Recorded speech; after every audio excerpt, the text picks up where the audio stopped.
xaritu auditeurs yi salaamaaleykum ñoo ngi leen di nuyu kenn ku nekk ci sa tur ak sa sant boole ci di leen ziar di am mbégte di àndandoo ak yéen ci iRadio 90.3 kaddu gi bàyyeekoo Ndakaaru di wër Sénégal yëpp dem ba Kaolack Thiès Kolda Sédhiou Ziguinchor Matam Podor di gërëm bu baax a baax waa Saint-Louis Louga fële ca Touba ak Mbacké dellu si waat Ndakaaru di siyaare bu baax a baax Alaaji bu Fall salaamaaleykum. Boubs maa ngi lay nuyu di nuyu kilifa gone gi Kandji auditeurs yeeg internautes yeeg téléspectateurs yi samay soppe jox leen téeméeri loxo yéen waa 54%. 70. waaw da ngeen yokk. dañoo yokk ci législative yi ma jox leen catu juróomi baaraam yi ak kii bakken. jéem ma sax seet na ngeen def. waaye ñun xam nañ ni ñu ngi fi ñu ngi ci jàmm. ñun 70% wu réew mi ñu ngi ci jàmm. mais ñun. xam nga dañoo fair play ñun dañuy seet yow noo def. maa ngi nii daal. yaa ngi toog. waaw yaa ngi am jàmm bu baax. léegi de loo ma wax ma ne la. pardon. rek. lu tax ngay wax. fi mu nekk ni procureur neexul deret. tax nga wax ko. ñu ngi tëjaate rek xanaa liiroo journaux yi ñu tëj de man daal léegi loo ma wax ma ne la. yow kon boo fi waxee dara dañ naan diffusion de fausses nouvelles jaaree ko ci électronique. wóorul de. li ñu jàppee Moustapha Diakhaté dañ la koy jàppee. wóoratul daal. non grand Ibou xanaa am nga xanaa mën ngaa waxtaan boog. dañuy waxtaan rek ma ak yow. waaw Ibou bu kii démb nag am naa lu ma metti maa dugg ci benn boutique di jënd benn femme nuyu ma vraiment ne ma dafa kontaan vraiment ci gis ma vraiment mais ma vraiment ne ma nag vraiment j'apprécie Ibou Fall loolu daf maa métti. yow tàppal sa xol. tàppal sa xol. loolu daf maa métti Ibou ba pare femme bi jël sama temps. oui naan ma oui tu sais Ibou. bien sûr ma ne ko mii ma ne mais du ma may jàmm. tàppal sa xol. c'est difficile nag. non c'était difficile. Oui, et c'était domaine douloureux.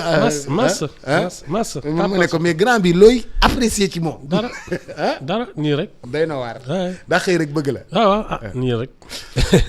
jërëjëf Alaaji bu ñu dugg tey ci waxtaan wi. tey dañuy jëm ci xew-xew yi nga xam ni moo gën a fës. alors bokk na ci nag li nga xam ni moom moo di loo xam ni yow da nga ko yàgg a wax. que ni dañoo war a moderniser daara yi. dañ leen war a jàppale. dañ leen war a gunge te dañ ko war a gën a organiser. mais dafa am loo xam ne da nga ma ko daan wax dañ ko war a surveiller. ah oui. surveiller. non. aujourd'hui dafa mel ni gouvernement bi dafa pare pour dugal ci loxoom. non mais man tu sais je plaide pour une école rurale parce que. mais que ce soit l'école de la République maanaam li ñuy jàngale parce que dafa am lu ci man état bi ak éducation nationale xam nga ñun dañuy continuer lii fii tubaab bi bàyyi yoon c'est-à-dire que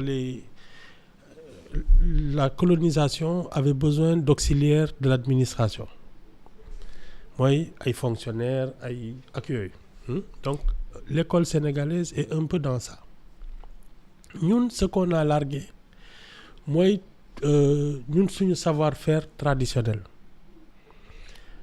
c'est une société à dominante rurale maanaam daal ay baykat ay artisans. ñun ay nitu kaw lañu. waaw ay nitu kaw lañu. mais alors kaw gi dañ ko war a boole ci éducation nationale parce que ça fait partie de la République.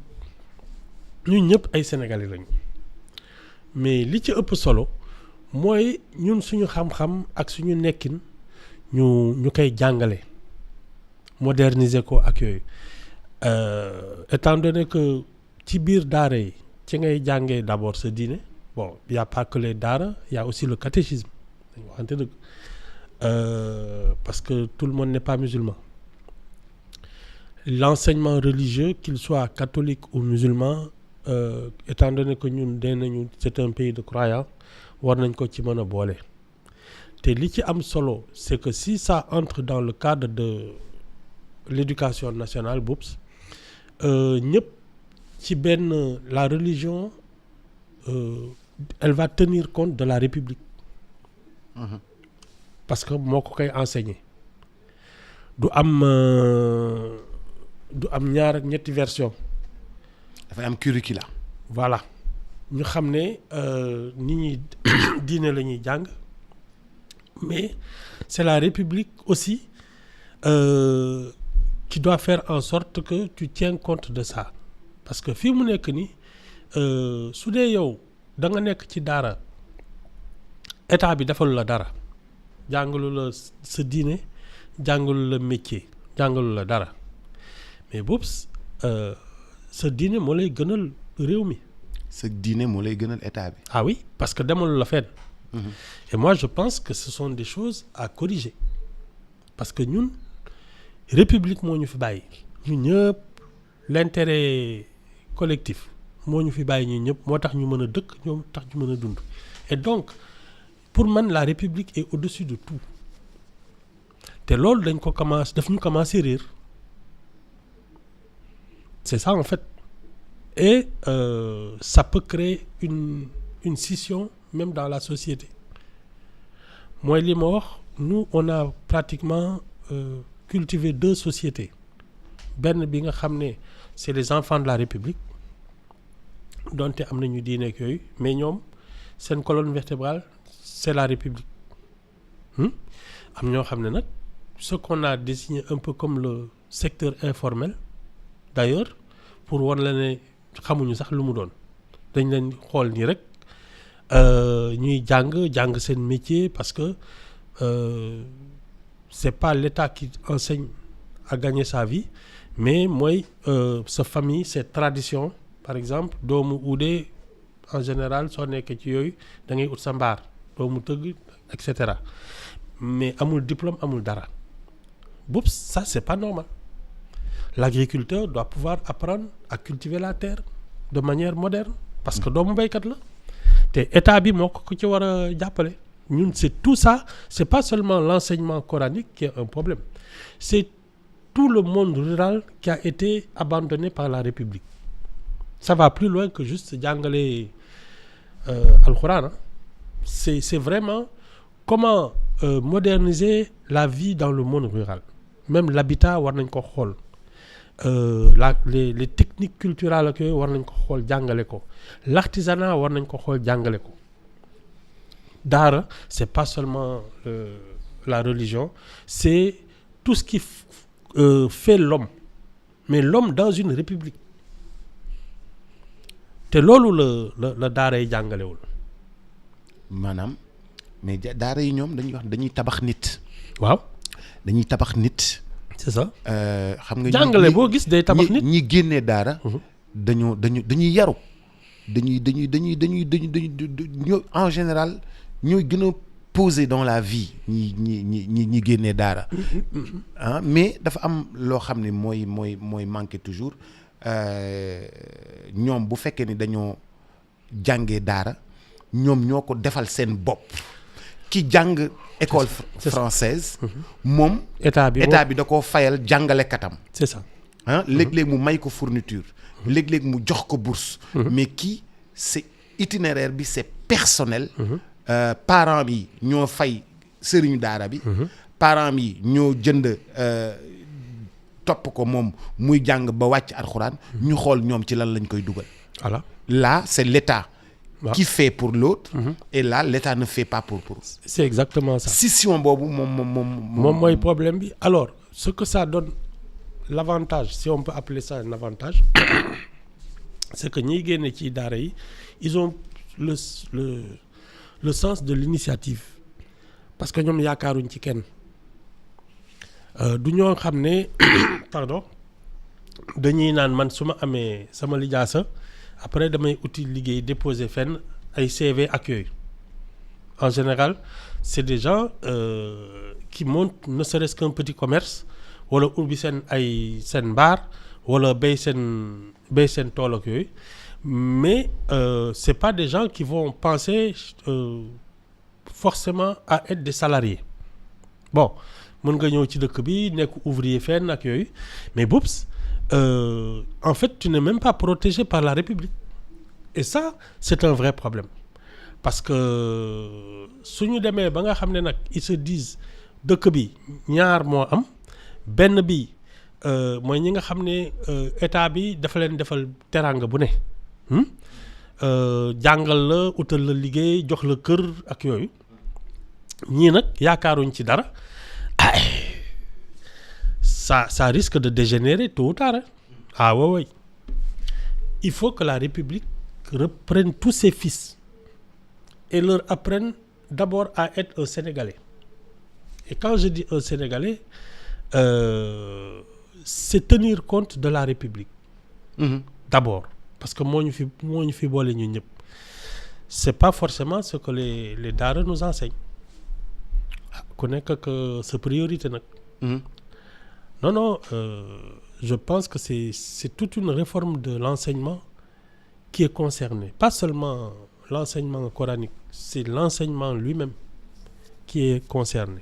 Tout l'enseignement. Mais yow da nga may wax ni suñu njàng dañ ko def ngir continuer li nga xam ni moom la administration bi bëggoon am ay fonctionnaires. Oui. Hein? Des auxiliaires de l'administration. Des commis de l'État. C'est ça. Hein? Des commis de l'État et des bureaucrates accueillent. Bon, un peu les métiers qui sont venus avec la colonisation. Bon, parce qu'il y a quand même des trucs d'ingénieurs accueillis. Mais ñun nos savoir-faire traditionnels ñun naka lañ doon tabaxee kër naka la ñuy nu mu tuddee ràbbee. naka la ñuy ñawee. naka la ñuy defaree ay dàll ak ay yooyu. Ça, ce sont des savoir-faire traditionnels qui auraient dû être intégrés parce que pour man jàngale bi li ci ëpp balaa ngay am fukki at ak juróom benn boops war nga am loo mënee parce que les adultes c'est un peu à partir de 15 ans âge u brevet BEPC ak yooyu te loolu dañ ko soxla ci kaw gi parce que nous on a tellement nu mu tudd négliger nos métiers et notre savoir-faire que finalement ñun ay importation rek la ñuy dundee ay fëgg jaay ay meubles ay yooyu parce que d'abord dafa mel ni métier yooyu. meubles yu Italie sànni ñun ñu jël ko. ay Dubaï ak voilà ay frigidaires ñun ñu jël ko def ko ci ay conteneurs indi ko. oui ay frigidaires ay frigidaires yu yàqu. ñu ne bëggatuñu frigidaires yi. wala bii nii dafay. ay dàll gaz yi muy génnee. dootuñu ko jaay fii. ñu jël ko indi ko. c'est ça alors que. dañ ko war a defar. ñun ñoo ko war a defal suñu bopp. c'est ça l'emploi ku ci nekk am nga loo xam ne sa village wala sa koñ wala yooyu amal na nit ñi njariñ mais nous finalement on est devenus tous des commerçants dañuy importer rek ay fëgg jaay des trucs moins chers. léegi yow da nga gis ni ñuy defaree frigidaire. di ko importer di indi ay 1 milliard de frigidaires ci réew mi. dañ ko war a defar ñun au lieu que ñu koy jëli. c'est exactement ça ni ñuy jëli télévision bitim réew. ñun suñu bopp ñoo ko war a defar. c'est exactement ça am na sama benn xarit boo xam ne il a vécu gëj naa ko dégg sax il a vécu longtemps aux États-Unis ci genre industrie de pointe yooyu dafa newoon day ñibbisi créer benn genre société boo xam ne. xam nga mu ne ma les chercheurs là suñ demee ba yenn âge yi bon on les met à la retraite mais seen xam-xam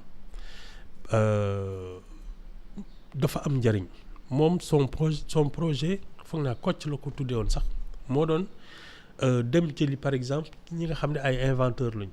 te retraité defar ay frigidaires ay yooyu indi leen fii 2-3 ans boole leen ak ay sénégalais. ñu jàngal leen ñu inventer des prototypes. À partir de là des prototypes faits au Sénégal ñu commencé leen produire à l'échelle industrielle. maanaam koo xam ne oto la mës na defar ay oto parce qu'il a travaillé dans les usines de fabrication day ñëw fii liggéey ak ay xale defar moteur defar oto prototype selon le matériau local. Et ensuite ñu koy produire moi je trouve que parce que xam-xam boobu dañ koy wuti. am na loo xam ne ñun ñoo ko war a mënal suñu bopp. y a pas xoolal toutes les voitures qui circulent dans ce pays mais boobu c'est un marché nit war na fi mën a ubbi une fabrique de véhicules nga xam ne waxuma la Sénégal rek mais Mali Guinée ak yooyu yaa leen di jaay c'est ñun c'est cette volonté qu'on n'a pas. dañoo industrialiser wul. Voilà. Pourtant dans les années 70 mos na fi am une usine de montage de voitures Gaïndé. amoon na fi tam carrosserie marchand moo doon defar genre Méhari mais oups on a laissé ces choses-là alors que on aurait dû continuer dans cette voie. C'est ça nous notre problème. Ibou def nañu foofu 15 minutes. ñu daal di génn ñëw dama lay wax textuellement di président Bassirou Diomaye Diakhar Faye wax ci la France nga wax ma loo ci xalaat. mu ne la France a esclavagisé colonisé et resté maanaam France def ñu jaay comme esclave coloniser ñu ba pare toog si suñu dëkk mu ne Diomaye Diakhar Faye mu ne. bu fekkee ni dañoo inverser rôles yi ah. Si vous inversez les rôles vous concevrez très mal qu'une autre armée puisse avoir une base militaire en France. Que ni ñun. ñu am base militaire en France ah. Président Bassirou Diomaye Diakhar Faye moo wax loolu en présence des militaires ci français ci base militaire française bi. wax boobu noo ko jàngatee. Bon man je n'ai pas de problème boops ak la présence française sérieusement parce que c'est pas leur présence qui me dérange c'est nous notre attitude par rapport au monde c'est-à-dire que ñun on a cultivé un sentiment d'infériorité. De faiblesse, d'infériorité. Oui. Parce que y a des Sénégalais en France, oups. Il y en a en France, am du loolu. Okay. Qui travaillent, qui s'installent, qui ont une famille là-bas. La seule différence, c'est que les Français, ils regardent les Africains comme des gens qui, voilà, c'est une sous-catégorie. Et ñun fii, on les considère comme des occupants. Le problème, c'est pas qu'ils soient là parce que de toute manière, nous sommes tous des citoyens du monde. Le problème, c'est nous, quelle est notre attitude par rapport aux étrangers. Est-ce qu'on développe, parce que ñun fii, il y a des Guinéens, il y a des Maliens, il y a des Mauritaniens. Nous devons être des citoyens du monde, en tout cas. Waaw. Man noonu laa koy gisee. Yow, comment tu perçois ta relation à l'autre boops man sénégalais la amul benn nationalité bu fees sama bët. Oui mais xam nga base militaire yi comme ni waa Niger wax ni bëggatuñu gis base militaire foofu parce que beneen dëkk beneen kii lañu. waa Mali tamit bëggatuñu leen gis parce que beneen nationalité lañu mais base militaire bi. présence militaire bi lañu wax présence militaire bi. waaw mais ñii ils ont renvoyé les Français pour faire venir les Russes. Je vois pas la différence. ñi nga may wax nii. ah. xam nga dañu ne na fa France jóge. mais ils ont fait venir des Russes. wala du loolu. Je vois pas la différence. Moi ça c'est pas mon problème. Le problème c'est yow est-ce que tu es capable d'assurer ta souveraineté? Est-ce que tu es capable de fabriquer un pistolet et des balles? Parce que da ngay ne oui moi je veux plus de la France ak yooyu mais c'est eux qui te vendent des armes wala du loolu. Des armes létales. waaw pistolet yeeg bal yi. ñoom ñoo la koy jaay. Donc tu dis je veux pas de ces gens-là mais pour défendre ton territoire c'est eux qui te fournissent. La France n'est pas partie.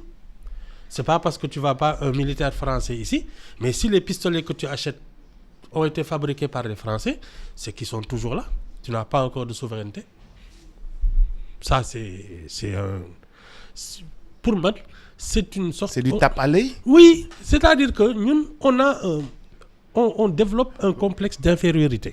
Bu ñu demee bàyyi français yi dem jëndatuñ ci français yi balu pistolet ñuy jënd ci Russie. Ça veut dire que ce sont les Russes qui sont là.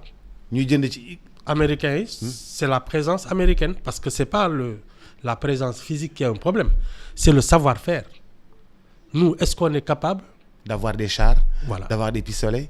Made in Sénégal. Made in Sénégal. waaw nga xam ne su fi voisin wala keneen ñëwee day occuper Sénégal ñun ñu ne. su ay djihadistes ñëwee. voilà suñu fetal ak suñuy char ak suñu yooyu ñoo leen di fi génne. ñu am suñu industrie d'armement. ah voilà moi à partir de là effectivement je peux considérer qu'ils sont sortis de notre pays mais oui vous ne devez pas avoir de base mais jox leen ñu ay char ak yooyu ay boops ça n'a pas de sens. La vraie souveraineté, c'est d'être capable de fabriquer ses propres armes et de se défendre. Loolu souveraineté. Mais pas, il y a une base ici, oui, ça me vexe que Wade génne woon na leen fi avant 2012. Wade il les avait fait partir ñoom ñëpp. waaw ci seen logement français. Oui, su Wade si on avait réélu Wade en 2012. fii dootoo fi gis benn base française. Donc il y a rien de nouveau. Moi le vrai problème, boups, c'est tu leur dis oui on ne veut plus de vous ici mais après ne va pas leur dire j'ai besoin de lacrymogène j'ai besoin de fusil et j'ai besoin de char.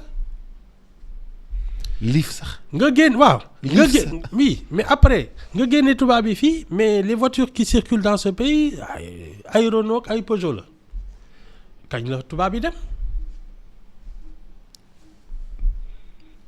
non. demuñu ñoo ngi fi. non ñu ngi fii parce que c'est leur savoir-faire moo leen fi bàyyi. Nous, tant qu'on n'aura pas ce savoir-faire-là, on sera dépendant d'eux. Souveraineté, c'est des histoires. Tant que tu n'es pas capable de tout produire, hein, da ngay wax rek soo ko jëndul ci français ci indien yi nga koy jëndee wala ci chinois yi wala ci russie wala yooyu mais ils sont pas partis. La vraie souveraineté, c'est d'avoir un savoir-faire capable de te protéger toi-même. Amuñu loolu. Pour moi, ça, c'est juste des discours comme ça rek. yow kon ñun fan la ñu fauté depuis suñu indépendance amuñu industrie d'armement. amuñu industrie d'armement mënuñu defar oto. mënuñu. damaa taxit xam naa ne waaw da nga taxit. damaa taxit. waaw parce que je te donnais l'exemple du TER. autorail 1800 la fi ñëw. 2020 xaw ma ñaata on est quand même obligé d'aller chercher l'expertise française pour faire des trains. bus yi pareil oto yi pareil mais c'est de ça qu'il s'agit pas de tubaab yaa ngi fi parce que pour man les gens ont le droit d'aller partout dans le monde ñun rek la ñuy laaj ay visa ak yooyu man leur présence ne me dérange pas ce qui me dérange c'est que nous soyons incapables nous de fabriquer ce qu'on consomme. La souveraineté c'est ça defar oto di ko jaay France defar fetal di ko jaay France.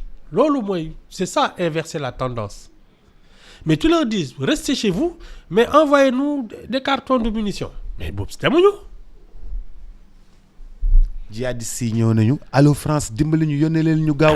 yónnee leen ñu gaaw ay bateau munitions ak ay kii non mais non fayal ba pare.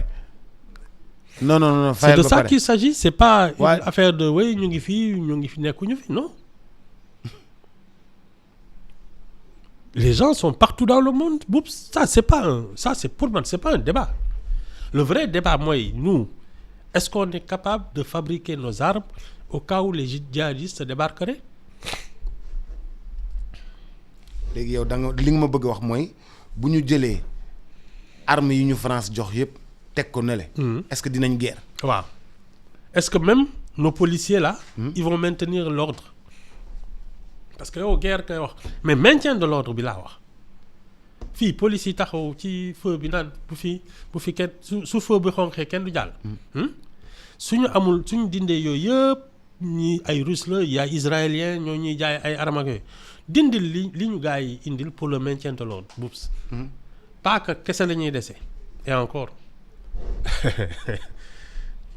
c'est ça la vérité la souveraineté c'est la capacité de produire ce que tu consommes, que ce soit les armes, que ce soit les véhicules, que ce soit tout. La technologie, les caméras de surveillance ak yooyu defaruñ ko donc ça pour man. mais kon ñun suñu retard ngan na de. yow retard nga koy woy ñun dañu départagul sax retard. Ibu kon suñu retard ngand na de. Non, Boups, dis-moi, qu'est-ce que ça change qu'il y ait des militaires français. Wow. Ou qui Wow, qu'ils ne soient pas là. Man, ça ne me dérange pas. Ce qui me dérange, c'est que nous soyons dépendants de ça. Nous, aujourd'hui, même pour le maintien de l'ordre, pour défendre notre territoire, on n'est pas capable d'avoir un pistolet fabriqué au Sénégal. Loolu mooy suñu problème. C'est pas la présence des gens. ñoom bu ñu demee yóbbu seeni bagages. waaw ba pare ñun ils refusent de nous vendre des armes. ba pare ne ñun fii la ñuy toog par force ñun ñoo am fetal. On fait quoi?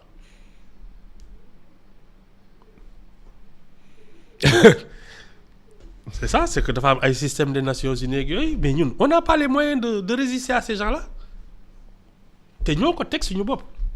waaye ñoo tubaab yi dañu noot c'est des histoires on n'a pas été à la hauteur ñun waroon nañu am suñu industrie armement suñu industrie automobile suñu tubaab bi bàyyee ñu xam ne bon débarras mais mënuñu ko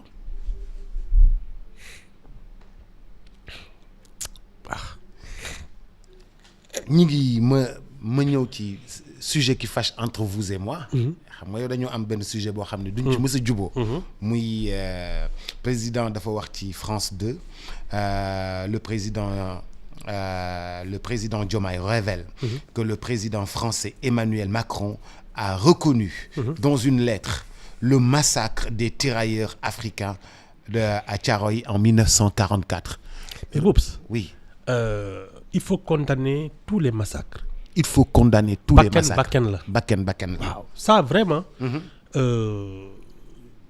on a massacré des Indiens en Amérique. Hein? On a massacré la colonisation, c'était une boucherie. Loolu moom, il faut pas en douter. Ce que Hitler a fait, c'était une boucherie. C'est ça. Ay camps de concentration, juifs yeeg yooyu. Boups, personne ne ce peut. Ce que Israël fait actuellement à Gaza. Il faut massacre. Condamner. Il faut condamner. Boups, Bakken, la vie est sacrée. On ne peut pas se réjouir d'un massacre. Loolu moom, mais man, ce que je dis et c'est clair. Ci sa bopp. Waaw. Tout massacre est à condamner. Mais pour moi, l'affaire des tirailleurs sénégalais, c'était des Français. Ils ont servi le drapeau français. Et la France les a trahis. C'est ça. Et la France les a trahis. Oui. C'est exactement ça. Ils ont servi la France qui les a trahis. Amee leen seen xaalis rey leen. Mais Boups, les gens qui n'ont pas servi la France et qui, au contraire, à l'époque, se battaient pour avoir l'indépendance. Que ce soit en Indochine, que ce soit en Algérie. Boups, ce sont les tirailleurs qui étaient allés là-bas. Sénégalais yi fi ñëw indaale ay vietnamiens ak yooyu. C'était sous le drapeau français. Wala du loolu? Mais c'est ça le problème. Ñun, nos gens-là, ils sont allés se battre contre des Algériens, contre des Indochinois ak yooyu. Ils ont servi le drapeau français. Xam nga li ma la wax? Boobu Sénégal amagul.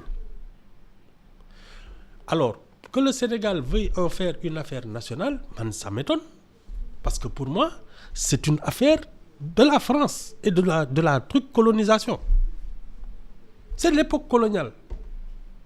Colonisation, il faut la condamner. Parce que mënoo ñëw dëkku jàmbur di ko noot.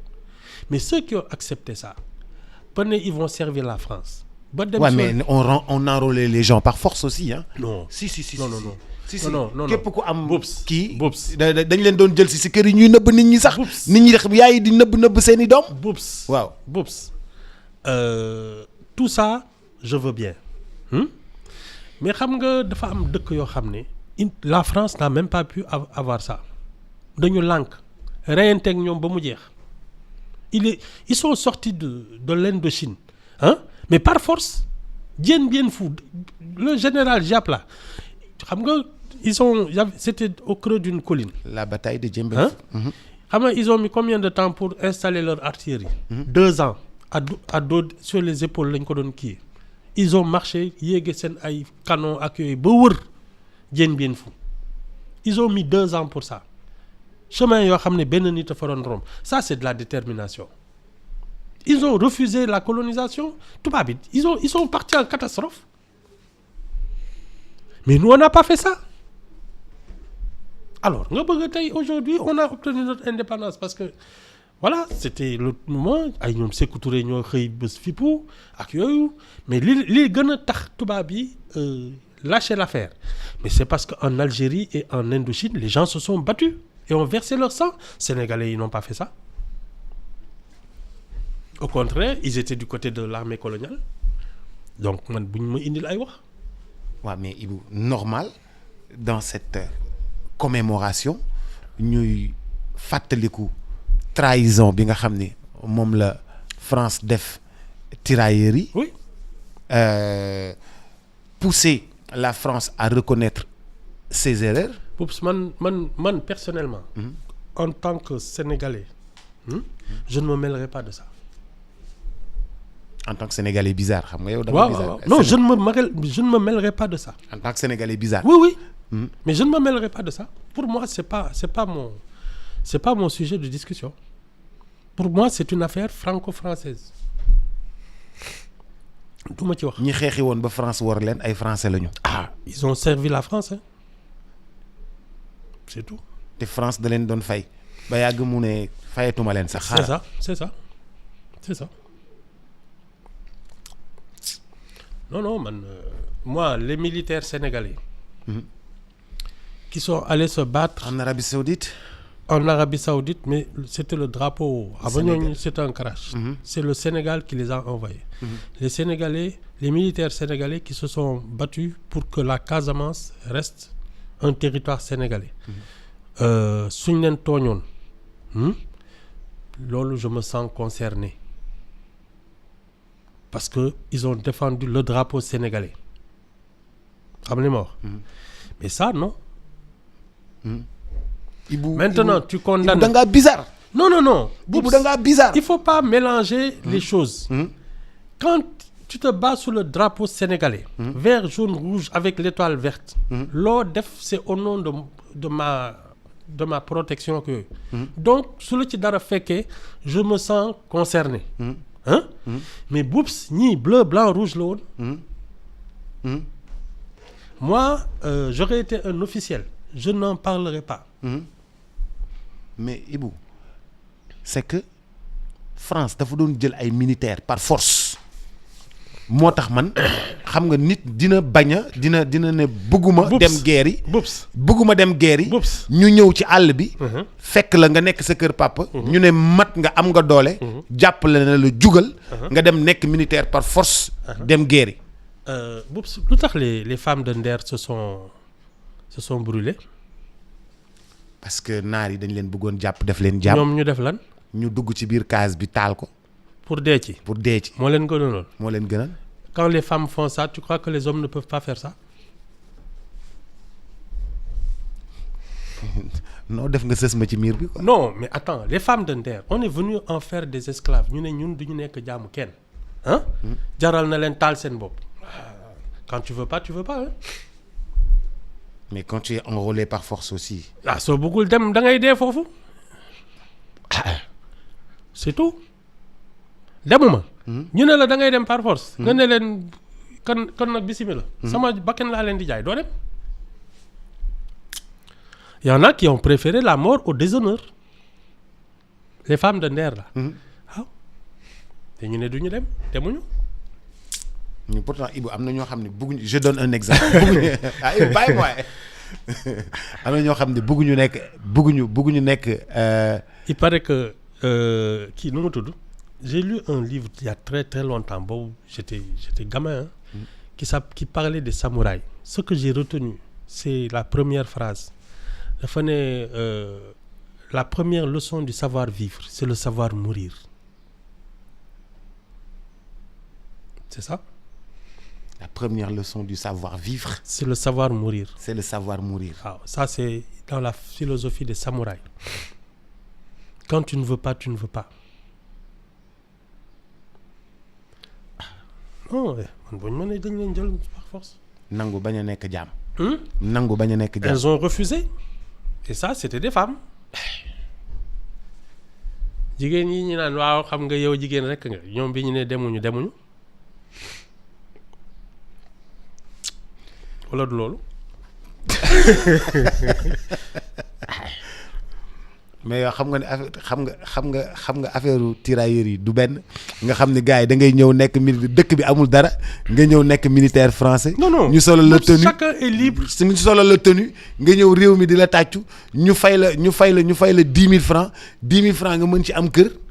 am ci lépp ah chacun dimbali ci say njaboot. non chacun est libre de faire les choix qu'il veut. je ne les condamne pas hein. ouais hein ouais loolu ku nekk tam ak ces décisions. Tu sais qu'il y a des Sénégalais qui changent de nationalité. Oui. Hein? Oui. Sama yoon nekku ci. Hein? C'est le droit le plus absolu. Tu as choisi de servir un pays. Ce pays se retourne contre toi. Mais Boubs man, non. Mais c'est que j'ai choisi de servir ce pays par force. Non. J'ai été enrôlé. Non. Parce Boubs, que les tirailleurs français dañu doon dem jël ay maliens par force jël ay kii par force commande cercle yi di dem di jël nit ñi par force. di leen entraîner par force di leen dajale par la force pour la France di leen yóbbu par la force pour la France. Ah waaw c'est toute la collaboration que tu es en train d'évoquer. Il y a des gens qui ont collaboré. Non, ils sont libres hein. Mais nag Boubs après qu'on vienne pas me dire non da nga ko war a naqarlu non c'est une affaire franco-française. mais si ñi bañoon demuñu les femmes de Nder là Boubs loolu mënoo ma expliquer leneen. Elles n'ont pas voulu y aller, elles ne sont pas parties. Et ça c'est non si tu veux pas les gens du Vietnam ak yooyu c'est pareil xam nga après l'Indochine hein. Les personnes qu'on a considéré qu'elles ont collaboré mais Boubs dañ leen doon pendre jigéen ñi dañ leen doon wat def leen taat leen ñuy doxantu ci kii bi comme ils ont fait en France. En France les femmes qui collaboraient avec les Allemands. C'est ça. dañ leen di defal yóbbu leen ba ci maire bi Pétain dañ wat leen et Pétain c'est un des héros de la guerre de 14-18. Première guerre. Tu as vu. Ni mu mujjee. dañ ko teg fii. ma ngoog c'est tout. loolu de laa gëm. li 5 minutes moo ma dese lii di le chef de l'État convoque la 15e législature le 2 décembre. Le 2 décembre parce que nag dañu am ay urgence budgétaire. Le Sénégal est en train de s'essouffler et puis nous sortons en moins de 6 mois de deux élections. On n'a pas eu le temps de voter suñuy budget yooyu yëpp. acca boog pare nga pour Assemblée nationale le 2 avec des urgences. Ah non, de toute façon, je pense que c'est urgent depuis très longtemps. Bon, il y a eu un couac, mooy affaire déclaration de politique générale bi moo tax affaire yëpp bloqué ci la député yi ne nañ delloo kii bi examen du budget bi non c'est pas ça ah wala yow nekkoo fi yoon non mais xam nga lenn au moins mën naa la ko la 14e législature là bi ñu ubbee ñi dañ doon taxaw ci kaw table beeg yooyu parce que c'était l'opposition je vois mal Amadou Ba wala Aïssata Tall Sall di taxaw ci kaw table yeeg di këf ay urne xam nga ñoom dañu silvissé donc ça risque de se passer tranquille. Ça va bien se passer vite fait. Oui parce que je ne vois pas ay Thierno Alassane Sall ay Amadou Ba ay kii Aïssata Tall Sall di felaateeg di dóore. mais Anta Babacar Ngom mën na fëlaate ba mu dóoraate. non ay Pape Djibril Fall. ah mën nañu këf. ça m'étonne. mën nañu këf kii bi de nu mu tuddati. du seen façon. ñi ko doon def. xam nañ seen bopp. oui ma pourtant Pape Djibril Fall mën na këf urne bi de wala mu këf micro yi de. non yi nga xam ne suy kii sax day gaaw a jooy. c'est pas lui qui va faire ça. Non, ça au moins j'en suis convaincu. C'est pas ñoom. Vous êtes convaincu que les choses vont très bien se passer. L'opposition va savoir se tenir. Ça moom j'en suis convaincu. ñii ma gis nii. opposition bi dañu xam se tenir opposition bële ne pouvait pas se tenir. yow nekkoo fi woon. nekkuma fi woon nettali ma. taal leen dëkk bi. Assemblée nationale ñuy këf ay urnes. yi taxaw ci kaw table yi di dóor ay jigéenu biir. qui a fait ça. ñii duñ ko def ça j'en suis persuadé. Et je suis convaincu que ils vont poser les bonnes questions au gouvernement. ñii ay Amadou Ba ak ay Aïssata Tall Sall nii suñu taxawee assemblée nationale. bay wax c'est pas pour dire oui dégg nañ ne que yow sàcc nga kii non ils vont pas dire ça. non je pense que ça va bien se passer. donc njort bu rafet. Lundi je suis pressé de su dee l'actuel ministre des Affaires étrangères là. bés buy ñëw di passer devant les députés. su ko ñuy jàppee ba bàyyi. non. xanaa kooku gros calibre la. arrête Ibou gros calibre nga laal foofu. xanaa mu laa ko wolof. gros calibre nga laal foofu. gros calibre nga laal foofu bàyyi li ngay def. Henriette nee na ma seetal na may wax. seetal ni ngay waxee balaa ñu lay jàpp. Ibou non moom chinoise la. Henriette chinoise la. métis jëmbeen fu la. yooyu la. seetal ni ngay waxee. Ibou seetal ni ngay waxee. d'accord Ibou bëgguma ku la woo. te dig daa gaaw a woowaat. non yii temps yi moom seen yaram. daa tàng waaw Ibou jógal. dem na. ba altine. jërëjëf le 2 la de. assemblée. waaw altine la de. ah non man je suis presque convaincu que affaire bi du ça va pas dégénérer. parce que l'opposition que je vois là. c'est se tenir. waaw. normalement. Ibou chaque jour nga ne ma savoir se tenir. Boups. Tu sais quel que soit les moo tax même ce qui s'est passé à Ziguinchor ak yooyu. tu peux ne pas être d'accord. Boups. mais solution da nga koy ut ak sa xel. la violence ne règle rien. non moi je suis pour que les gens quand il y a un problème ñu toog wax ci. macha allah merci beaucoup Alaaji Ibou Fall dig daje incha allah altine jërë ngeen jëf mbokk yeeg xarit auditeurs yi jaa ngeen jëf merci beaucoup léegi ñoo ngi dellu si waat léegi ci tënku xibaar yi ak Miss Cor à tout à l'heure